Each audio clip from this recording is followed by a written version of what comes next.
Hello प्यारे बच्चों। अभी हम लोग देखने वाले हैं यू वी और एफ के अंदर रिलेशन। तो ये यू वी और एफ क्या है इसको हम लोग समझते हैं। पहले लास्ट वीडियो में हमने बात किया था कि पोल से लेकर फोकस पॉइंट तक का जो डिस्टेंस होता है उसको हम क्या बोलते हैं, फोकल लेंथ। सिमिलरली पोल से लेकर रेडियस तक का जो डिस्टेंस होता है उसको हम क्या बोलते हैं, रेडियस ऑफ कर्वेचर। नाउ जब भी हम मिरर से किसी इमेज को बनाने वाले हैं तो हमको एक ऑब्जेक्ट को मिरर के सामने रखना पड़ेगा। फॉर एग्जांपल अगर मुझे इसकी इमेज बनाना है तो इस ऑब्जेक्ट को क्या करना पड़ेगा, मुझे मिरर के सामने रखना पड़ेगा। तो मिरर के सामने जब मैं इस ऑब्जेक्ट को रखूंगा तो यहां से पोल से कुछ एक डिस्टेंस के ऊपर मैं इसको रखने वाला हूं। तो जो भी डिस्टेंस होगी, ऑब्जेक्ट की जो डिस्टेंस होती है कहां से, पोल से, उसको हम लोग बोलते हैं स्मॉल यू। और जब हम इस ऑब्जेक्ट को रखेंगे तो इसकी जो इमेज बनने वाली है उसकी डिस्टेंस को हम क्या बोलने वाले हैं, वी। ठीक है, तो ये जो यू वी एफ है इसके अंदर हमको रिलेशन निकालना है और इस रिलेशन को हम लोग बोलते हैं मिरर फॉर्मूला। तो मिरर फॉर्मूला एक बहुत इंपॉर्टेंट टॉपिक है आपका। इसके ऊपर आपके डेरिवेशन एज वेल एज आपको न्यूमेरिकल क्वेश्चंस को पूछे जाते हैं। तो सबसे पहले हम लोग यहां पर देखते हैं साइन कन्वेंशन को। मिरर फॉर्मूला पढ़ने के पहले हमें साइन कन्वेंशन आना चाहिए। ये साइन कन्वेंशन क्या होता है एक्चुअल में, जब हमारे पास इतनी सारी डिस्टेंसेस है, लाइक फोकल लेंथ हुआ, रेडियस ऑफ कर्वेचर हुआ, ऑब्जेक्ट से डिस्टेंस यू हुआ, वी हुआ, तो यहां पर हम लोगों को एक साइन कन्वेंशन की रिक्वायरमेंट पड़ेगी जिसमें हमें ये देखना है कि कौन सी डिस्टेंस को हमें पॉजिटिव लेना है और कौन सी डिस्टेंस को हमें नेगेटिव लेना है। और ये जो डिस्टेंसेस है इसको कहां से मेजर करना है। तो हमारे पास जो न्यू कार्टेशियन सिस्टम हम इसको बोलते हैं, तो कार्टेशियन सिस्टम के अंदर हमारे पास जो सबसे पहला रूल आता है वो क्या बोलता है कि all the distances are measured from a pole. जितनी भी डिस्टेंस को हम लोग मिरर के अंदर मेजर करने वाले हैं वो कहां से मेजर करने वाले हैं, पोल से। फॉर एग्जांपल फोकल लेंथ अगर मुझे मेजर करना है तो हम पोल से एफ की जो डिस्टेंस है इसको मेजर करेंगे। ठीक है, रेडियस अगर मुझे मेजर करना है तो पोल से सेंटर की जो डिस्टेंस है इसको हम लोग मेजर करेंगे। तो जितनी भी डिस्टेंस हम मिरर के अंदर मेजर करने वाले हैं वो कहां से होगा, आपका पोल से। अब जैसा कि हमने छोटी क्लासेस में पढ़ा है, 9th क्लास में आपने पढ़ा होगा, नंबर लाइन, नंबर सिस्टम आपने पढ़ा होगा। तो हमारे पास जीरो एक पॉइंट होता है, नंबर लाइन पर जीरो होता है, जीरो नंबर। तो जीरो नंबर जो होता है वो हमारा क्या होता है, एक रेफरेंस पॉइंट होता है। तो रेफरेंस के लेफ्ट में जब हम लोग मूव करते हैं, ठीक है, तो वहां पर हमारे सारे क्या आते थे, आपके positive numbers 1 2 3 and so on. और अगर हम इसके राइट में जाते हैं तो वहां पर सारे क्या आते हैं, आपके नेगेटिव नंबर। तो बेसिकली नेगेटिव नंबर का कॉन्सेप्ट ही यही था कि किसी रेफरेंस के रिस्पेक्ट में हम किस तरफ मूव कर रहे हैं उसको रिप्रेजेंट करने के लिए हम नेगेटिव नंबर्स का यूज करते हैं। तो सेम वे में यहां पर देखते हैं कि हम लोगों के पास जो रेफरेंस है वो क्या है, हमारा पोल। ठीक है, तो अब पोल के रिस्पेक्ट में हमको क्या करना है, डिस्टेंस को मेजर करना है। अब हमको पता है कि मिरर्स के अंदर दो टाइप की इमेज बनती है, रियल भी और वर्चुअल भी। मतलब कि आपका जो इमेज है वो मिरर के सामने भी बन सकती है और मिरर के पीछे की तरफ भी। तो यहां पर ये इंपॉर्टेंट होता है कि हम लोगों को साइन कन्वेंशन का यूज करना पड़ेगा। तो पहला साइन कन्वेंशन क्या, all the distance are measured from pole. Now second sign convention क्या बोलता है, बहुत इंपॉर्टेंट है और बहुत सिंपल है। जितनी भी डिस्टेंस हम लोग इंसिडेंट रे की डायरेक्शन में मेजर करेंगे, ठीक है, जितनी भी डिस्टेंस हम लोग इंसिडेंट रे की डायरेक्शन में मेजर करेंगे, जिस डायरेक्शन में इंसिडेंट रे जा रही है उस डायरेक्शन में मेजर करेंगे, उसको हम लोग लेने वाले पॉजिटिव। फॉर एग्जांपल ऑब्जेक्ट हमेशा हम मिरर के सामने रखेंगे तो ये जो रे है वो हमेशा इधर से इधर जाने वाली है। ठीक है, तो ये जो रे है वो उस डायरेक्शन में जा रही है। इसका मतलब कि ये वाली जो डायरेक्शन है वो क्या होगी, आपकी पॉजिटिव। ये डायरेक्शन अगर पॉजिटिव है, कहां से डिस्टेंस मेजर कर रहे हैं, पोल से। इसका मतलब क्या है कि पोल के उस तरफ जितनी भी डिस्टेंस हम लोग मेजर करने वाले सारी क्या होने वाली है, आपकी पॉजिटिव। ये जो रूल है वो दोनों के लिए एप्लीकेबल है, चाहे कॉनकेव हो या कॉन्वेक्स, सभी के लिए ये रूल एप्लीकेबल होगा। तो इस डायरेक्शन में अगर हम कोई डिस्टेंस मेजर कर रहे हैं तो उसको हम क्या लेंगे, पॉजिटिव। फॉर एग्जांपल यहां तो अभी कोई इमेज नहीं बन रही, बट इस केस में आप देखिए ये पोल है, इधर फोकस है। तो पोल से फोकस का जो डिस्टेंस होगा किसमें, कॉन्वेक्स में, वो क्या आने वाला है, आपका पॉजिटिव। बट अगर हम अपोजिट डायरेक्शन में कुछ मेजर कर रहे हैं, इस डायरेक्शन में मेजर कर रहे हैं तो इसको हम लेंगे पॉजिटिव। और अगर हम इंसिडेंट रे के अपोजिट डायरेक्शन में कुछ मेजर कर रहे हैं तो उसको हम क्या लेने वाले हैं, नेगेटिव। फॉर एग्जांपल यहां पर देखिए कॉनकेव के केस में आपका ये पोल और ये फोकस। तो पोल से जो फोकस की डिस्टेंस है वो हम किस डायरेक्शन में मेजर करेंगे, अपोजिट। ठीक है, तो यहां पर इंसिडेंट रे के अपोजिट डायरेक्शन में, तो इसको हम क्या लेने वाले हैं, नेगेटिव। तो यहां पर क्या होगा, distance measured in the direction of incident ray is taken as positive while the distance measured in the direction opposite to incident ray is taken as negative. ठीक, एंड लास्ट वाला चीज जो यहां पर आता है कि कोई भी ऑब्जेक्ट को जब हम रख रहे हैं तो ऑब्जेक्ट का कुछ साइज है।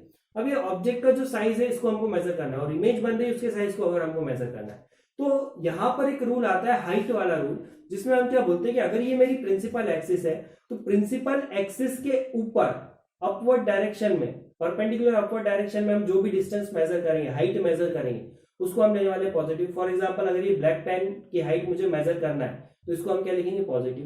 इन द सेम वे अगर कोई भी डिस्टेंस, कोई भी हाइट को हम मेजर कर रहे हैं डाउनवर्ड डायरेक्शन में, ठीक है, तो उसको हम क्या लेने वाले हैं यहाँ पर, नेगेटिव। तो ये टोटल आपका ओवरऑल क्या है, साइन कन्वेंशन है, जिसके अंदर इंसिडेंट रे की सारी डिस्टेंस हम मेजर करने वाले हैं पोल से। इंसिडेंट रे की डायरेक्शन में जो भी डिस्टेंस मेजर होगी वो सारी की सारी पॉजिटिव होगी। इंसिडेंट रे से अपोजिट डायरेक्शन में मेजर करने वाली डिस्टेंस क्या होगी आपकी, नेगेटिव। उसके बाद अपवर्ड प्रिंसिपल एक्सिस से ऊपर जो भी हाइट मेजर करेंगे उसको पॉजिटिव लेंगे, नीचे जो मेजर करेंगे उसको नेगेटिव लेने वाले। तो यहां पर हम लोग देखते हैं कॉन्केव और कॉन्वेक्स में क्या डिफरेंस होगा। देखिए यहां पर कॉन्वेक्स की केस में आपका ऑब्जेक्ट इधर रखा रहेगा, रे ऐसी जाएगी, रिफ्लेक्शन कुछ ऐसा होगा और उस तरफ कहीं पर इमेज बनने वाली। तो दोनों ही केस के अंदर अगर आप देखो, ये बहुत इंपॉर्टेंट पॉइंट्स मैं आपको बता रहा हूं जो आपको काफी हेल्प करेंगे न्यूमेरिकल्स को सॉल्व करने में, क्योंकि मैक्सिमम टाइम्स बच्चे इसमें गलतियां करते हैं जहां पर पॉजिटिव नेगेटिव का सवाल आता है। तो वहां पर हर बार गलतियां होती है और अगर आपने थोड़ा सा भी पॉजिटिव नेगेटिव का मिस्टेक किया तो आपका जो आंसर है वो पूरा गलत आने वाला है। तो यहाँ पर इसको ध्यान से देखो कि चाहे मिरर आपको कॉनकेव हो या कॉन्वेक्स हो, हमारा ऑब्जेक्ट हमेशा किस तरफ रखने वाला है, इस तरफ, और रेज हमेशा कहां से निकलती है, ऑब्जेक्ट से। इसका मतलब क्या है कि जितनी भी बार हम लोग यू मेजर करेंगे, यू जब भी हम मेजर करेंगे वो हमेशा क्या होगा आपका, नेगेटिव, क्योंकि यू हम कहां से कहां मेजर करने वाले हैं, पोल से ऑब्जेक्ट की तरफ। रे ऐसी जा रही है, हम उल्टा मेजर कर रहे हैं, नेगेटिव। कॉनकेव के केस में देखो ये ऑब्जेक्ट है आपका ए बी, तो यहां से हम ये डिस्टेंस जब मेजर करेंगे अपोजिट डायरेक्शन में कर रहे हैं तो यू क्या होगा आपका, नेगेटिव। तो यू जो होगा वो क्या होगा आपका, ऑलवेज नेगेटिव। सेकेंड अगर हम लोग बात करें वी की, वी मतलब क्या, इमेज। अब देखो ध्यान से, हमने जब इमेज फॉर्मेशन पढ़ा था तो हमने देखा था कि आपको दो टाइप की इमेजेस बनती है, रियल एंड वर्चुअल। तो रियल इमेज कब बनती है, जब रेज एक्चुअल में मिलती है, और जब भी रेज एक्चुअल में मिलती है तो इमेज आपकी कहां बनती है, इस तरफ, मिरर के सामने, जिधर ऑब्जेक्ट रखा है उसी तरफ आपकी क्या बनने वाली, इमेज। तो अगर आपकी इमेज कैसी बन रही है, आपकी रियल इमेज अगर आपकी बनती है, तो रियल इमेज अगर बनती है तो वी आपका क्या होगा, नेगेटिव। क्यों, क्योंकि हम इस तरफ, ये देखो रियल इमेज बनेगी यहां पर इसकी, ये इस तरफ, तो वी जो होगा वो अब क्या होगा आपका, नेगेटिव। रियल इमेज बनती है तो वी क्या होगा, नेगेटिव। और अगर वर्चुअल इमेज बनती है, वर्चुअल इमेज, तो वर्चुअल इमेज के केस में आपको पता है कि वर्चुअल इमेज हमेशा कहां बनेगी, मिरर के पीछे, इस डायरेक्शन में, इस तरफ। तो वर्चुअल इमेज के लिए हम जो वी लेंगे वो क्या होगा आपका, पॉजिटिव। और कॉन्वेक्स के केस में तो दोनों ही केसेस के अंदर आपकी क्या बनती है, virtual image. Always virtual image ये क्या देगा, हमको प्रोड्यूस करके देगा। तो कॉन्वेक्स के लिए तो हमेशा आपका जो वी होगा वो क्या लेना है आपको, पॉजिटिव। तो वर्चुअल इमेज के केस में वी क्या होगा आपका, पॉजिटिव, ये ठीक है। तो ये इंपॉर्टेंट है, you always negative, but we depend करेगा कि आपकी इमेज कैसी बन रही है, उसके ऊपर ही डिपेंड करने वाला है। इसके अलावा कुछ जो फिक्स आपकी डिस्टेंसेस है उनकी अगर हम बात करें, लाइक आपका अगर मैं फोकल लेंथ की अगर बात करूं तो फोकल लेंथ को हमको देखते हैं कि फोकल लेंथ जो है कॉन्केव की क्या होगी और कॉन्वेक्स की क्या होगी। तो देखिए कॉन्केव की केस में फोकस आपका किस तरफ है, इस तरफ, लेफ्ट राइट हैंड साइड में। और अगर राइट हैंड साइड में फोकस है तो रे आपकी ऐसी जा रही, हम उल्टा मेजर करेंगे। एफ जो होने वाला है आपका फोकल लेंथ, स्मॉल एफ से हम इसको रिप्रेजेंट करेंगे, तो ये क्या होगा आपका, नेगेटिव। कौन से केस में, कॉनकेव के केस में। और कॉन्वेक्स के केस में देखिए क्या होगा, कॉन्वेक्स वाला जो आपका केस है, कॉन्वेक्स में एफ जो होगा वो किस तरफ है, उस तरफ है। तो एफ क्या होगा आपका, ऑलवेज पॉजिटिव, हमेशा होगा ये। एफ और आर दोनों जो होंगे वो सेम तरह से यहां पर चलने वाले हैं आपका। तो ये आपको बिल्कुल ध्यान रखना है कि दोनों केसेस में क्या होता है। और अगर आप सिंपल, अगर आप साइन कन्वेंशन को याद रखते हो तो आपको ये रटने की जरूरत नहीं है कि कहां पर नेगेटिव होगा कहां पर पॉजिटिव होगा। बट कौन सी चीज ऑलवेज पॉजिटिव नेगेटिव होने वाली है आपकी, यू हमेशा नेगेटिव होगा। वी आपका डिपेंड करेगा इमेज कैसी बन रही है, रियल है तो पॉजिटिव, वर्चुअल रियल है तो नेगेटिव वी होता है, और वर्चुअल है तो पॉजिटिव होगा। मिरर के ऊपर क्या डिपेंड कर रहा है आपका, एफ और आर। अगर कॉन्केव मिरर है तो कॉन्केव मिरर के केस में एफ और आर हमेशा क्या होगा आपका, नेगेटिव। और कॉन्वेक्स है तो एफ और आर क्या होने वाला है, पॉजिटिव। अभी हम लोग यहाँ पर पढ़ने वाले हैं नेक्स्ट जो डेरिवेशन हम लोग देखने वाले हैं, एफ यू और वी के अंदर हम लोग यहाँ पर डेरिवेशन देखने वाले हैं जिसको हम लोग मिरर फॉर्मूला बोलते हैं। यहाँ पर दोस्तों आप एक चीज ऑब्जर्व कर रहे होंगे, अभी हम लोग लाइव चैप्टर पढ़ रहे हैं और आप जब बोर्ड पर देख रहे हो यहाँ पर, तो आपको जितने भी लेटर्स दिख रहे हैं उसके आसपास एक लाइट की लेयर दिख रही है, मतलब कि आपको ऐसा लग रहा है कि ये जो है वो ग्लो कर रहा है, तो आपको मुझे कमेंट सेक्शन में बताना है कि यहाँ पर ऐसा क्यों हो रहा है, ये जो लेटर्स है ये ग्लो क्यों कर रहे हैं। ठीक है, तो हम लोग अभी डेरिवेशन देखते हैं अगला। चलिए, तो अपन डेरिवेशन देखते हैं कॉन्केव मिरर के लिए। तो यहाँ पर मैंने एक कॉन्केव मिरर लिया है और एक ऑब्जेक्ट को मैंने रखा है बियॉन्ड सी। तो ये बियॉन्ड सी वाला केस हम लोग देख रहे हैं। बियॉन्ड सी अगर ऑब्जेक्ट है तो एफ और सी के बीच में हमारी इमेज बनती है। एक रे ली parallel to principal axis, after reflection वो कहां से पास हो गई, फोकस से। और एक रे मैंने ली सेंटर से, तो जो रे सेंटर से जाती है वो सेम डायरेक्शन में रिटर्न हो जाती है, हमको पता है। तो देखो, एक रिफ्लेक्टेड रे ये रही, सेकंड ये रही, दोनों यहां पर मिल रही, तो हमारी इमेज कहां पर बनी, यहां पर ए डैश बी डैश के ऊपर। और ऑब्जेक्ट कहां पर था आपका, ए बी, ये आपका क्या था, ऑब्जेक्ट था। तो इसके लिए हमको डेरिवेशन करना है। तो यहां पर आपको सबसे पहले ये देखना है कि आपको दो pair of similar triangles find करना है। बहुत इंपॉर्टेंट पॉइंट है, दो पेयर ऑफ सिमिलर ट्रायंगल्स आपको फाइंड करना है। तो यहां पर देखिए, मुझे पहला पेयर कौन सा दिख रहा है, यहां पर एक ट्रायंगल ये रहा आपका ए बी सी, और सेकंड ट्रायंगल कौन सा है आपका, ए डैश बी डैश सी। तो ये वाला पेयर में उठाता हूं और मुझे इसको क्या करना है, सिमिलर प्रूव करना है। तो आप देखो कि ए बी सी जो ट्रायंगल है, इसके अंदर एक जो एंगल है कौन सा, ए बी सी, ये कितना है 90 डिग्री, और ए डैश बी डैश सी के अंदर जो एक एंगल है वो क्या है आपका 90 डिग्री। तो A B C is equal to कितना है, A dash B dash C, which is equal to क्या, 90 डिग्री। दूसरा, हमको पता है कि जब भी कोई दो लाइंस एक दूसरे को कट करती है तो इनके ये वाले जो एंगल्स होते हैं इनको हम बोलते हैं वर्टिकली अपोजिट एंगल्स। ये क्या होते हैं, आपके इक्वल होते हैं। तो इन दोनों ट्रायंगल के अंदर एक लाइन ये रही ब्लैक वाली आपकी, मतलब प्रिंसिपल एक्सिस, और सेकंड ये लाइन, तो ये जो एंगल्स है दोनों ये क्या होने वाले हैं, आपस में इक्वल। तो यहां पर मैंने लिखा angle A C B is equal to angle A dash C B dash. कौन सी प्रॉपर्टी से, वर्टिकली अपोजिट की प्रॉपर्टी से। तो 9th क्लास में आपने पढ़ा होगा कि जब भी कोई दो ट्रायंगल्स के दो एंगल्स आपस में इक्वल हो जाए तो वो दोनों क्या हो जाते हैं आपके, सिमिलर ट्रायंगल। तो by angle angle similarities A B C और A dash B dash C दोनों क्या हो गए आपके, सिमिलर। सिमिलर ट्रायंगल्स की एक प्रॉपर्टी होती है कि उनकी जो करस्पॉन्डिंग साइड्स का रेशियो होता है वो क्या होता है, आपस में इक्वल। करस्पॉन्डिंग साइड्स का मतलब क्या है, यहां पर देखिए ये जो ए बी है ये परपेंडिकुलर है, और यहां पर क्या है, A dash B dash perpendicular है, तो ये दोनों क्या है, करस्पॉन्डिंग है। तो यहां पर क्या होगा, A B upon A dash B dash का जो रेशियो होगा वो किसके बराबर होगा, ये जो बेस है यहाँ पर B C divided by B dash C. तो A B upon A dash B is equal to कितना होगा आपका, बी सी अपॉन में बी डैश सी। ठीक है, किस कौन सी प्रॉपर्टी से, the ratio of corresponding sides of similar triangle is equal. Now second pair हमको फाइंड करना है। पहला पेयर हम लोगों ने ढूंढ लिया, सेकंड पेयर फाइंड करना है। पेयर ऐसा होना चाहिए जिसके अंदर आपका ए डैश बी डैश भी आए और ए बी भी आए। ए बी का मतलब है ए बी बराबर साइड की लेंथ आए। तो देखिए, दूसरा पेयर मुझे यहां पर दिख रहा है। यहां पर मैंने क्या करा, ये जो रे थी आपकी, जो एम पॉइंट के ऊपर जो टच किया था, वहां से मैंने एक परपेंडिकुलर ड्रॉ किया एन तक। अब यहां पर देखो, ये जो ट्रायंगल बन रहा है आपका एम एन एफ और A dash B dash F, ये इन दोनों ट्रायंगल के अंदर आप देखो कि एक एंगल 90 डिग्री है क्या, हाँ है। ठीक है, दूसरा यहां पर देखो, इसका ये वाला जो एंगल होगा वो इसके इक्वल होगा वर्टिकली अपोजिट की प्रॉपर्टी से। ठीक है, तो इन दोनों ट्रायंगल के अंदर भी आपको क्या दिख रहा है कि एक एंगल तो 90 हो गया और दूसरा क्या हो गया, वर्टिकली अपोजिट। तो ये दोनों भी क्या हो गए आपस में, सिमिलर ट्रायंगल। तो यहां पर मैंने क्या लिखा, similarly in triangle M N F and A dash B dash F, A dash B dash F, ये दोनों ट्रायंगल भी क्या हो गए आपके, सिमिलर हो गए। अगर ये दोनों सिमिलर है तो इनकी करस्पॉन्डिंग साइड्स को देख लेते हैं। एम एन अपॉन में ए डैश बी डैश, तो एम एन अपॉन में A dash B dash is equal to क्या होगा, देखो इसकी करस्पॉन्डिंग क्या है यहाँ पर, N F divided by B dash F.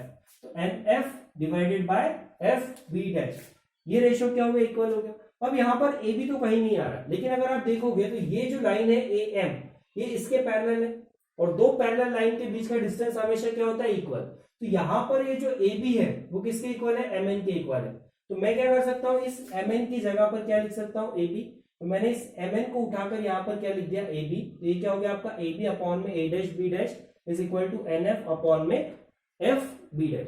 तो ये बहुत इंपॉर्टेंट है, जब भी आप मिरर फॉर्मूला डिराइव करने वाले हो तो आपको दो पेयर ऑफ ट्रायंगल्स फाइंड करना है। अगर आपने इतना सा काम कर लिया तो यहाँ पर ये डेरिवेशन आपके लिए बहुत इजी हो जाएगा। अब इसमें सिर्फ आपका छोटा सा कैलकुलेशन बचा है जिसको हमको देखना है, थोड़ा सा मैथमेटिक्स है, तो उसको हम लोग देखते हैं आगे। तो पहली और दूसरी इक्वेशन यहां पर है, तो फर्स्ट और सेकंड इक्वेशन में अगर आप देखोगे तो एक साइड जो है दोनों इक्वेशन का वो क्या है, सेम है, एलएचएस दोनों का क्या है, सेम है। तो अगर दो इक्वेशंस है उनका एलएचएस सेम है तो उनका आरएचएस भी क्या होने वाला है, सेम होने वाला है। तो यहां पर हमने क्या लिखा, from equation 1 and 2 BC upon में B dash C is equal to NF upon में FB डैश। तो ये हम लोगों ने यहाँ पर इन दोनों इक्वेशन से लिखा, एक साइड सेम तो दूसरी साइड भी क्या होगी, ऑटोमेटिकली सेम। अब हमको इसको सॉल्व करना है, तो यहाँ पर हमने साइन कन्वेंशन का जो रूल पढ़ा है उसके अकॉर्डिंग जितनी भी डिस्टेंसेस को हम मेजर करते हैं वो कहां से करते हैं, पोल से।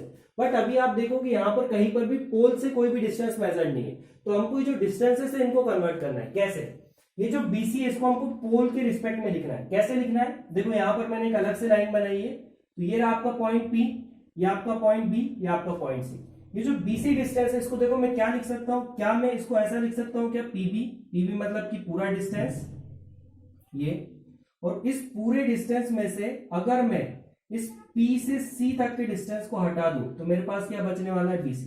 तो मैं क्या लिख सकता हूं इसको, BC की जगह में क्या लिख सकता हूं यहाँ पर PB माइनस PC। सिमिलरली हम B डैश C के लिए अगर देखें तो ये रहा B डैश C, इसको हम क्या लिख सकते हैं, PC माइनस PB डैश। तो इसको हमने क्या लिखा, PC minus PB dash. Now NF को देखो, ये रहा NF।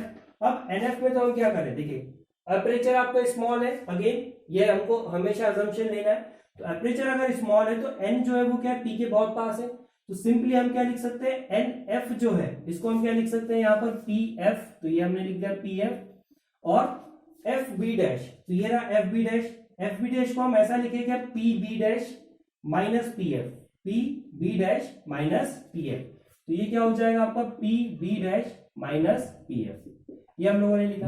अब जितनी भी डिस्टेंसेस थी उसको हमने कन्वर्ट कर दिया पोल के रिस्पेक्ट में। अब सेकंड जो साइन कन्वेंशन का रूल आता है, हमको यहाँ पर इनकी वैल्यूज को पुट करना है, पॉजिटिव या नेगेटिव। तो देखो यहाँ पर जब भी हम लोग बात करते हैं किसकी, कॉनकेव मिरर की, तो आप देखिए रेज जो है वो इधर से इधर जा रही है, और हम जितनी भी डिस्टेंस मेजर करने वाले वो अपोजिट डायरेक्शन में करने वाले। तो हमने पढ़ा है कि जब भी कोई इंसिडेंट रे अगर किसी डायरेक्शन में जा रही है तो उस डायरेक्शन को हम पॉजिटिव लेते हैं और अपोजिट को नेगेटिव। तो इसका मतलब क्या है कि यहाँ पर जितनी भी डिस्टेंस मेजर होगी वो कहां से होगी, अपोजिट डायरेक्शन में, इंसिडेंट रे के अपोजिट डायरेक्शन में। तो यहाँ पर जितनी भी आपकी डिस्टेंसेस आने वाली है सारी क्या आने वाली है, आपकी नेगेटिव। तो यहाँ पर देखो PC पोल से लेकर सेंटर की डिस्टेंस, इसको मैं क्या लिख सकता हूँ, -R।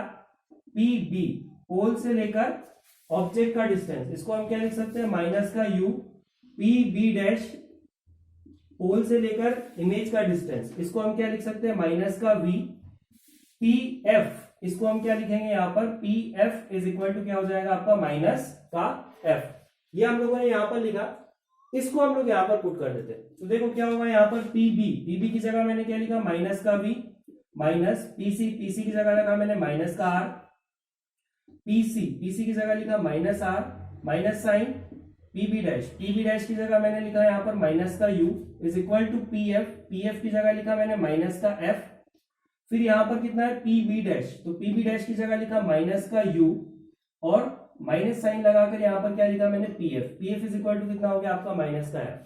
अब ये वाला जो माइनस है ये माइनस माइनस मिलके क्या हो जाएगा आपका प्लस, तो V plus R divided by -R plus U। उसके बाद यहां पर माइनस का F है और नीचे क्या हो जाएगा, -U माइनस प्लस F। ठीक है, इसके बाद हमको इसको क्रॉस मल्टीप्लाई करना है। चलिए ये इतना हम लोगों का आया। अब इसके बाद मैं क्या कर रहा हूं, इस टर्म का इधर ऊपर इंटू कर रहा हूं और इस टर्म का इस तरफ इंटू कर देता हूं। तो देखिए यहां पर क्या होगा, -V प्लस R इंटू में -U plus F equal to में क्या हो गया, माइनस का F into -U plus -R plus U।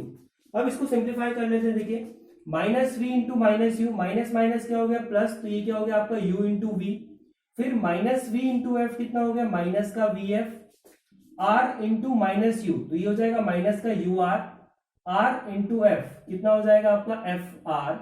Similarly यहां पर करा तो -F इंटू -R कितना हो गया, माइनस माइनस प्लस, तो FR -F इंटू U कितना हो गया FU।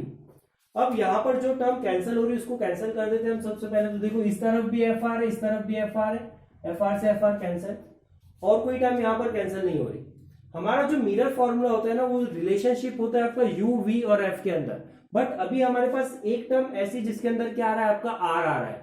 तो इस आर की वैल्यू को हमको पुट करना है in the terms of U V और एफ। तो हमको पता है कि जो आर होता है वो कितना होता है आपका 2f। तो हम r को क्या लिख सकते हैं 2f। तो सबसे पहले मैं क्या कर देता हूँ, इस r को लिख देता हूँ 2f। तो ये हो जाएगा uv minus vf minus 2uf। ये जो r था इसकी जगह हमने क्या लिखा 2f इज इक्वल टू कितना हो गया माइनस का fu।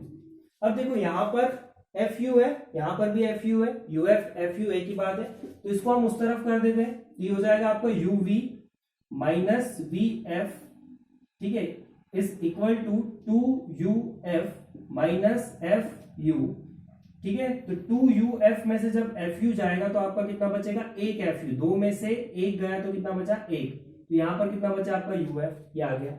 अभी भी हमारा रिलेशन इस फॉर्म में नहीं आया, ये हमारा क्या होता है, मिरर फॉर्मूला होता है।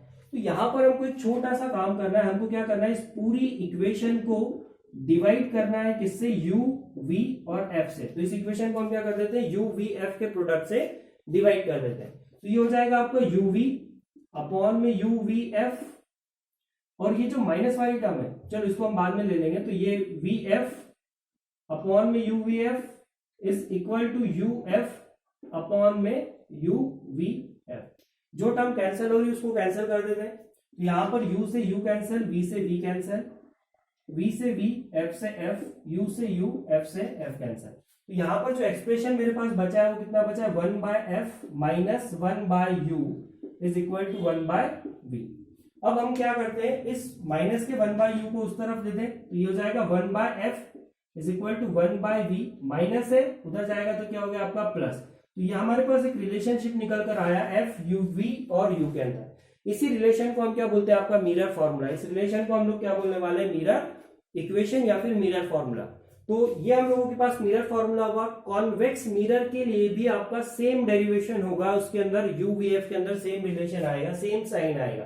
तो ये हम लोगों का डेरिवेशन हुआ। कॉन्वेक्स के लिए डेरिवेशन आपको करके देखना है। मैं यहाँ पर आपके लिए डायग्राम बना देता हूँ, आपको उसको ट्राई करना है और डेफिनेटली आपसे वो बनने वाला है। तो आप डायग्राम बना लीजिए यहाँ से। चलिए कॉन्वेक्स मिरर का यहाँ पर डायग्राम है आपके लिए। ये कॉन्वेक्स मिरर है, इसके सामने यहाँ पर मैंने एक ऑब्जेक्ट रखा है एबी। तो देखिए एबी से एक रेज गई, ठीक है, parallel to principal axis. After reflection वो ऊपर चले गए, और अगर हम इस रे को पीछे एक्सटेंड करें तो ये हमको कहाँ मिलती हुई दिखाई देगी, फोकस पे, ठीक है। सेकंड मैंने रे ली पोल पे, जो रे पोल पर आई थी थीटा एंगल से आई थी, थीटा एंगल से क्या हो गई, रिटर्न बैक हो गई। Angle of incidence is equal to क्या होगा, एंगल ऑफ रिफ्लेक्शन। अब अगर ये एंगल थीटा है तो ये भी क्या होगा, थीटा। और इसको अगर हम पीछे एक्सटेंड करें तो ये यहां पर मिल रही। तो देखो एक रिफ्लेक्टेड रे ये और एक ये वर्चुअली मिल रही, तो यहां पर क्या बन गई, इसकी एक वर्चुअल इमेज बन गई। अब ये एंगल अगर थीटा है तो ये भी क्या होगा, थीटा होगा, वर्टिकली अपोजिट की प्रॉपर्टी से। नाउ P से लेकर B तक का जो डिस्टेंस है वो कितना है आपका u, P से लेकर B डैश तक का जो डिस्टेंस है वो कितना है v, P से F का डिस्टेंस कितना है स्मॉल f, और P से C का डिस्टेंस कितना है आपका r। यहां पर भी आपको सेम काम करना है। पहली स्टेप दोनों में सेम है कि आपको क्या आइडेंटिफाई करना है, two pair of similar triangles. जैसे ही आपको आइडेंटिफाई कर ले तो आपका आधे से ज्यादा काम यहाँ पर कंप्लीट हो जाएगा। उसके बाद सिर्फ मैथमेटिक्स है। तो यहाँ पर मैंने देखिए ऊपर दो ट्रायंगल्स बनाया है, यहाँ पर आपका फर्स्ट पेयर और ये सेकंड पेयर। देखिए फर्स्ट पेयर मैंने क्या लिया है, ए बी पी और A dash B dash P, ठीक है। अब देखिए इन दोनों में क्या कॉमन है, ये एंगल एक 90, ये एंगल 90, ये बना दिया 90 90। दूसरा आप देखिए कि यहाँ पर ये एंगल थीटा, ये भी थीटा, तो ये दोनों क्या हो गए आपके, दो एंगल से इक्वल है तो दोनों क्या हो गए आपके similar triangle. Similarly second pair लेना है, तो ये जो एम पॉइंट था जहां पर आपकी पहली रे इंसिडेंट हुई थी वहां से मैंने एक परपेंडिकुलर ड्रॉ किया एम एन। अब देखिए एक ट्रायंगल यहां पर बन रहा है एम एन एफ ये, और सेकंड क्या है A dash B dash F. तो इसको अलग से मैंने उठाकर इधर कर लिया। तो एम एन एफ और A dash B dash F दोनों का एक एंगल कितना है 90 डिग्री, और दूसरा जो एंगल है दोनों में क्या है कॉमन है। तो ये दो पेयर ऑफ सिमिलर ट्रायंगल मिल गए। अब इस डेरिवेशन को आप सेम वे में प्रोसीड कीजिए जैसा हमने कॉनकेव के लिए किया, तो आपका जो रिजल्ट है वो सेम आएगा, 1 by F is equal to 1 by V plus 1 by U, ठीक है। तो नेक्स्ट वीडियो में हम कुछ डेरिवेशंस और मैग्निफिकेशन वाला फॉर्म देखेंगे, ठीक है। तब तक के लिए बाय बाय, जय हिंद जय भारत।